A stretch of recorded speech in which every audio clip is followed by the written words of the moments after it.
Ecclesiastes 7 is a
take time sometimes to reflect on things that may make you sad or things you don't necessarily want to think about. And what that does is it makes you a wiser person. He goes on to say in verse 4, as opposed to while the mind of fools is in the house of pleasure. Now, pleasure here, he's not talking about a brothel or a prostitution place, but a careless attitude towards life, the mere seeking of pleasure. And this is the person who only lives for the next person, place, or thing that brings pleasure, okay? No consideration of the deeper issues of life, such as death, the frantic search for happiness. A commentator writes on this verse, he says, present-day society, which emphasizes self-centered hedonism, desperately needs to heed this reminder. And I would agree with that 100%. Moses wrote the 90th Psalm. And there's a couple of verses that encompass Solomon's meaning here in these verses. And they are Psalm chapter 90, verse 10. As for the days of our life, they contain 70 years. Or if due to strength, 80 years, yet their pride is but labor and sorrow, for soon it is gone and we fly away. By the way, those children and babies that were killed, were slaughtered, they flew away to the arms of Jesus.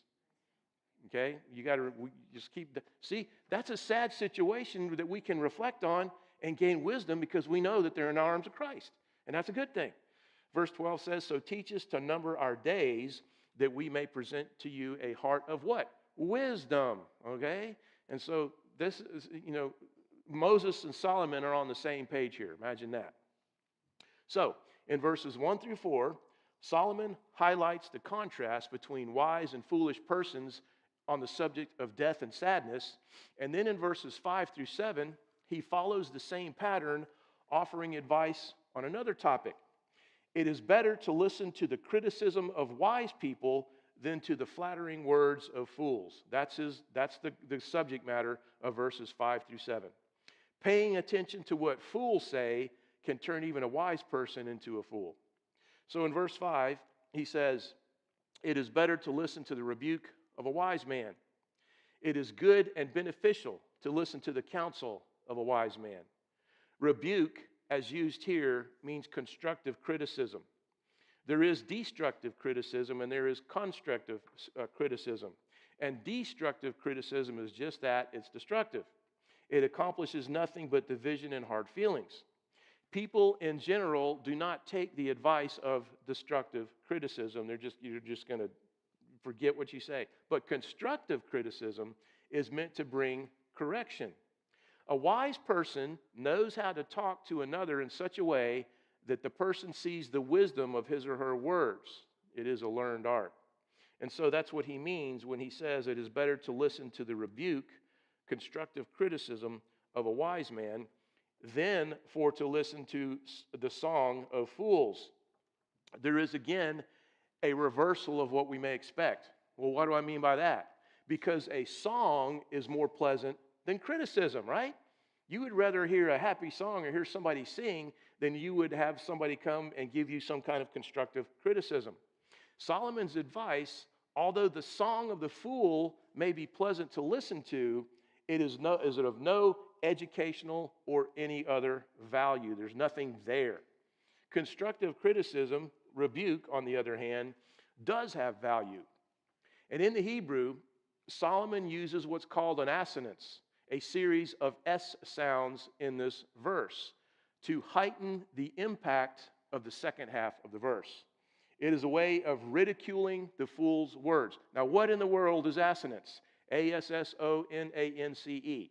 The definition is relatively close juxtaposition of similar sounds, especially of vowels, as in the phrase, rise high in the bright sky. Okay? Rise high in the bright sky. See the S's and the words kind of rhyme? That's what he does here in the Hebrew. And he does it in such a way by repeating these S's that he's actually making fun of the fact that fools say stupid things. That's the way it's constructed in the Hebrew. Also note that the wise is singular and fools is plural. It is better to listen to the rebuke of a wise man than for one to listen to the song of fools with an S. The singular to plural shift is common in Hebrew poetry. Here it may mean the sage advice of the sage is worth more than the song of several fools. The Message version of this verse says, you'll get more from the rebuke of a sage than from the song and dance of fools. Okay? If the crowd says, do this, the wise person listens to the voice that says, don't do this, right? And, you know, we've all seen the picture of the buffalo or whatever it is running off the cliff. You know, the lemmings running off the cliff. Everybody's going that way to their destruction, and there's one dude going back the other way. You see, that's the guy that's listening to the sage advice of the wise guy, not the wise guy, but the wise man.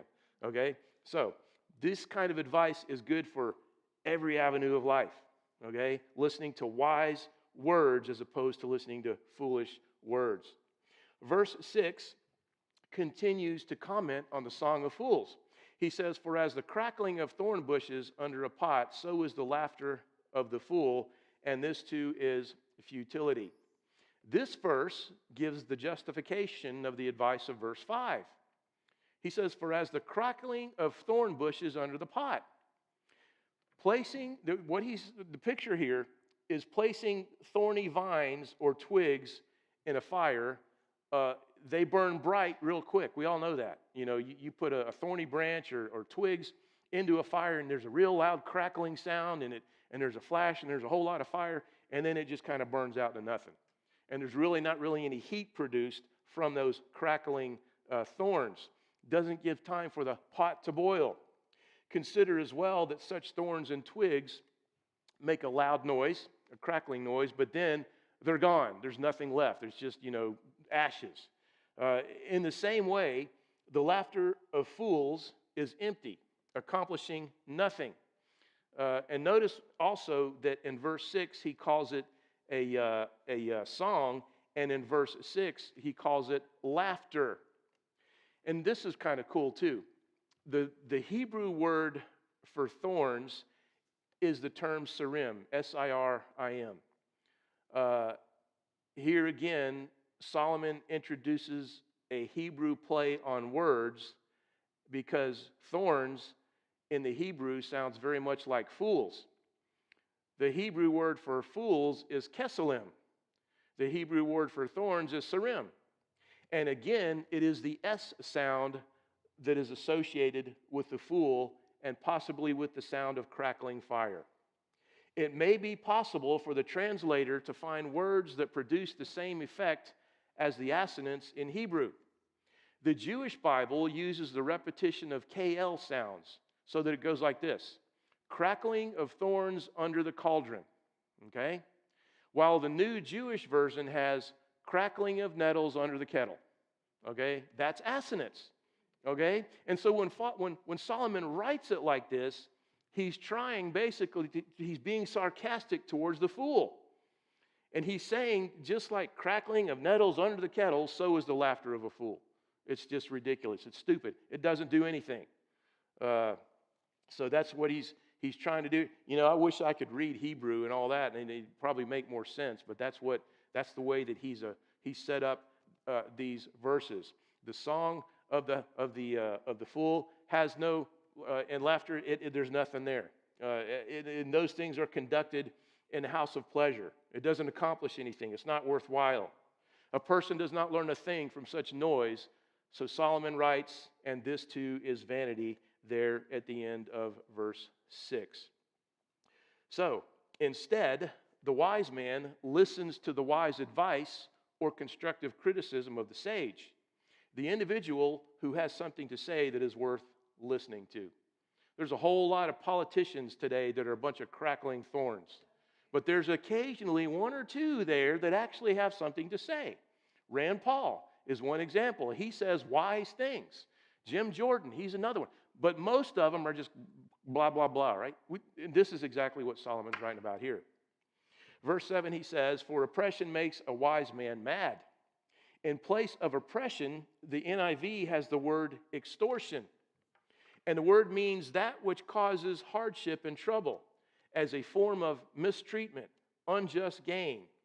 That is, the gaining of goods legally but immorally by taking extraordinary, unfair advantage in a dealing, and so a kind of theft. That's what oppression, that's what extortion means in the Hebrew. Oppression and extortion are part of this fallen world. It will not go away until Jesus comes back. And Solomon is making the point that because of these conditions, oppression and extortion, sometimes the wise man goes mad or becomes a fool. Why? Because no one listens to his sage advice and he can do nothing about it. That's his point in verse 7. He goes on to say there in verse 7, and a bribe corrupts the heart. The heart here, of course, refers to your mind, where you think, where people make decisions. And bribes conducted under the umbrella of oppression and extortion can turn even the wise man into a fool. As one commentary interprets it, and you know, when oppression comes, even a wise person turns into a fool, and as for bribes, they cloud anyone's judgment. So in these verses 5 through 7, Solomon has given practical, wise advice on how to live on this earth regarding listening to the wise counsel of the wise person as opposed to listening to the foolish songs and laughter of the foolish person or persons. Verses 1 through 4, he's given advice regarding reflecting on things like death or sadness. And then in verses 8 through 14 is more advice on what is wise and what is foolish. Verses 8 through 10 is practical advice that all of us can put into play. And then verses 11 through 14 is more reflective on the benefits of wisdom. So there's practical verses 8 through 10, and then there's reflective on the benefits of wisdom in verses 11 through 14. And remember, all this advice originates from the original question that he said in Ecclesiastes 6, verse 12, where he says, "For who can tell a man what will be after him under the sun?" The answer to that question is found in verse 14. There at the end of verse 14, it says, "So that man may not discover anything that will be after him." In other words, you have no clue what's going to happen after you're gone, and there's not a thing you or I can do about it. So that's the answer to his question. But couched in between there, he gives this advice, right, for the here and now, wisdom living in between birth and death, basically. And so we've already seen what he said in verses 1 through 7. Picking up at verse 8, he says, the end of a matter is better than its beginning. This word of advice covers a very broad range of topics. For example, the end of a race is better than the beginning of the race. The end of the workday is better than the beginning. The end of an argument is better than the beginning. The end of the test is better than the beginning. The end of the conflict is better than the beginning. How many more could we add to that list? I mean, it's almost endless, right? The practical application for you and I regarding this idea that the end of the matter is better than its beginning, we could go to Hebrews chapter 12, verses 1 through 3. I think there's a slide. He says, "Therefore, since we have so great a cloud of witnesses surrounding us, let us lay aside every encumbrance and the sin which so easily entangles us, and let us do what? Run with endurance the race that is set before us." There's the beginning of the race, there's the middle of the race, and there's the end of the race. And the end of the race for the Christian is far better than the middle or the beginning. Fixing our eyes on Jesus, the author and perfecter of faith, who for the joy set before him endured the cross, despising the shame, and has sat down at the right hand of the throne of God. For consider him who has endured such hostility by sinners against himself, so that you will not grow weary and lose heart. There you go. The end of the matter is better than the beginning. And that's the application for you and I as far as running our race.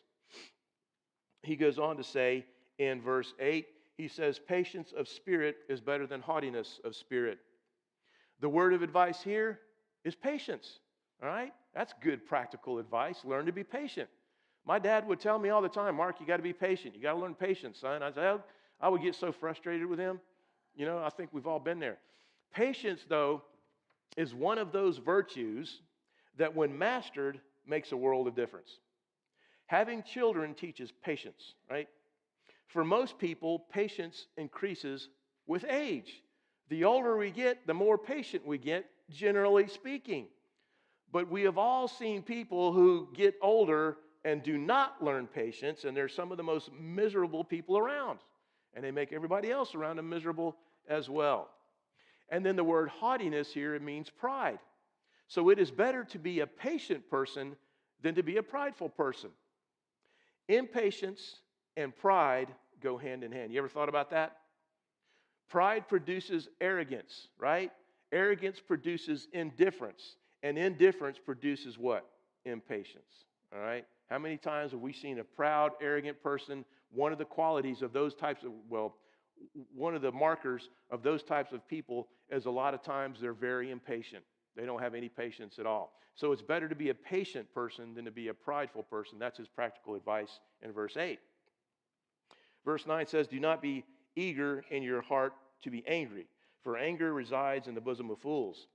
This is advice from Solomon on anger. And there is a time and a place for anger, but most of the time, anger brings destruction. Illegitimate anger is like a bomb.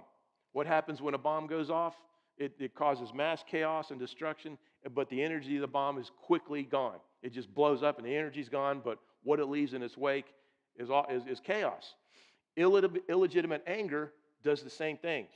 A person blows their top and usually either immediately or shortly thereafter regrets it. Now, there is such a thing as legitimate anger. It can be defined as that sense of a settled state of mind that is roused under certain circumstances to respond to what is wrong or evil. When Jesus flipped the tables in the temple, that was legitimate anger. But the anger he's talking about here, when he says, do not be eager in your heart to be angry, he's talking about flash anger, the bomb anger, and he's talking about jealous anger, right? Both of which are forbidden, by the way, in Ephesians chapter 4. The hothead who blows his top and the one who plans revenge. Both of those types of anger, he says, reside in the bosoms of fools, all right? In other words, that person is a fool who expresses that kind of anger unchecked. Verse 10. So we've got advice on patience versus pride. He's given us advice on anger. Verse 10, he says, do not say, why is it that the former days were better than these? For it is not from wisdom that you ask about this. Solomon's advice here is do not long for the good old days. Nothing wrong with reflecting on the past or remembering good times. Solomon's point here is do not be consumed with the past. Do not be a sad sack, longing for the way things used to be, right? Why is it the former days, it says, were better than these? People often think that the past was not as hard as the present. But every facet of life has its hardships.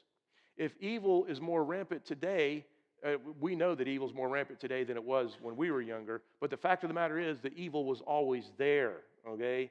So even though the good old days may seem like the good old days, there were things about the good old days that weren't so good. And he's saying don't spend all your time reflecting on the good old days. Instead, think about the moment-by-moment life of the Christian walk and think about our future in the presence of God. He goes on to say in verse 10, for it is not from wisdom that you ask about this. The NIV has it like this, for it is not wise to ask such questions. Longing for the past is a waste of time. Instead, live for today and look forward to the future that is promised in the presence of God. On this verse, a commentator writes this, to think that the past was better does not reflect the views of a wise person. Only fools think this way. Okay? So that's Solomon's advice regarding that topic.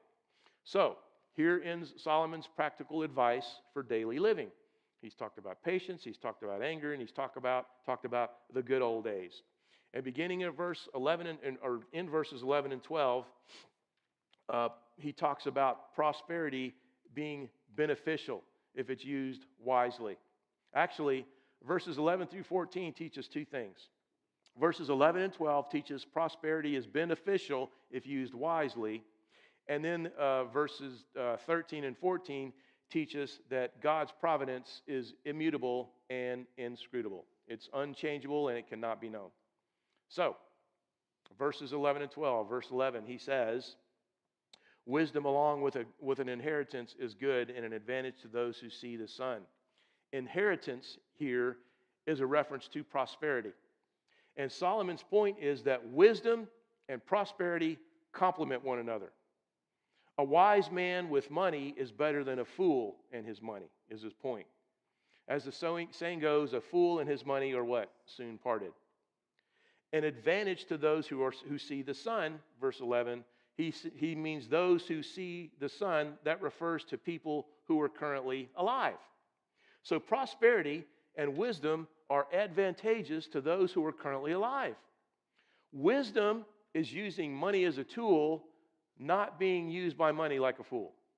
Okay? Verse 12, for wisdom is protection just as money is protection. Wise decisions are better than stupid ones. Prosperity provides better choices. Wisdom keeps us from doing stupid things or making unwise choices. Prosperity gives a person options. This is the point that he's making here. And in the Hebrew, the phrase wisdom is actually the shade of wisdom. That word wisdom is, in the Hebrew, it's the shade of wisdom. And so wisdom then and prosperity, they provide shelter, shade, and protection. Okay? But the advantage of knowledge, he goes on to say, is that wisdom preserves the lives of its possessors. Note here at the end of verse 12, there is no reference to prosperity, only wisdom. He says, but the advantage of knowledge is that wisdom preserves the lives of its possessors. So, in other words, he's really zeroing in on wisdom because not all of us are prosperous. Not all of us have lots of money. And so therefore, we need to think about wisdom. Just like it says in Proverbs chapter 3, I got a slide, how blessed is the man who finds wisdom and the man who gains understanding, for her profit is better than the profit of silver and her gain better than fine gold. Wisdom's better than money. Nothing wrong with money, but wisdom is better. It's better to have that. It's more advantageous to be a wise person. And if you're fortunate enough to have prosperity as well, then the two complement one another. Okay? That's his point in verses 11 and 12. Finally, the last, actually, I want to show you one more slide. I thought this was funny. This is kind of an application of wisdom. Is that guy being wise?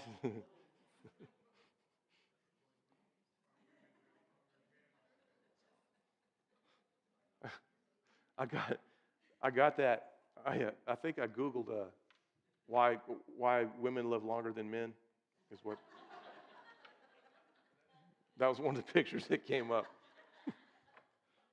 See, that guy's not being very wise, okay? And that kind of sums up Solomon's point here regarding wisdom. All right, to close, let's finish it up. Verses 13 and 14. In these verses, we learn that God's providence is immutable and inscrutable. Remember, the word immutable simply means unchanging. God's providence is unchanging. And then inscrutable means that it can't be known. So he says in verse 13, consider the work of God. This tells us to stop and think, to reflect on God, His creation, and His person.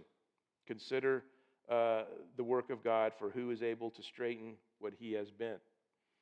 To consider and reflect on the fact that God's providence never changes and cannot be known. Isaiah tells us that God's ways are higher than our ways, and His thoughts are higher than our thoughts. So Solomon is stating, in light of all the advice that he's given so far, the best thing to do is reflect on God's providence. Okay, the providence of God is always at work. There's been stories throughout history. For example, when in the American War for Independence, I forget where it was, up in New York somewhere, Washington's army was basically, they were about to be annihilated by the British. And there was a river separating the two armies. And the British were on one side and the Americans were on the other. And a fog settled in over the river. And that fog allowed the American forces to escape unnoticed by the British. That was God's providence in action. The fog showing up at just the right moment. See, that's God's providence. And so these are things to reflect on. And so his whole point of this whole thing about advice is to think about, consider the work of God. And then he says in verse 13, for who is able to straighten what he has bent? The answer to that, nobody. What God has put in motion cannot be undone. Now, this does not mean that God winds a clock and then walks away. It means that his divine attributes know the beginning, the end, and the middle of everything, right? Concerning all that takes place all over the world. God saw the attacks on Israel in eternity past. He knew every single detail of who, what, why, when, where, how. Okay? And that, there's nothing we can do about that. We can't straighten that. We can't change that. And this, of course, is the case with every intricacy in life all over the world. This, by the way, is what we could call the doctrine of the crooked stick. If God made it crooked, there's nothing you or I can do to change it. Ecclesiastes 1:15 says, what is crooked cannot be straightened, and what is lacking cannot be counted. And then in verse 14, he says, in the day of prosperity, be happy. Be happy with life as it is, whether rich, poor, or somewhere in between. But in the day of adversity, he says, in other words, there will be good days and there will be bad days, good times and bad times, easy times and difficult times. And God, he says, has made one as well as the other. The challenge for us is to learn what God is teaching us in all these things that happen to us.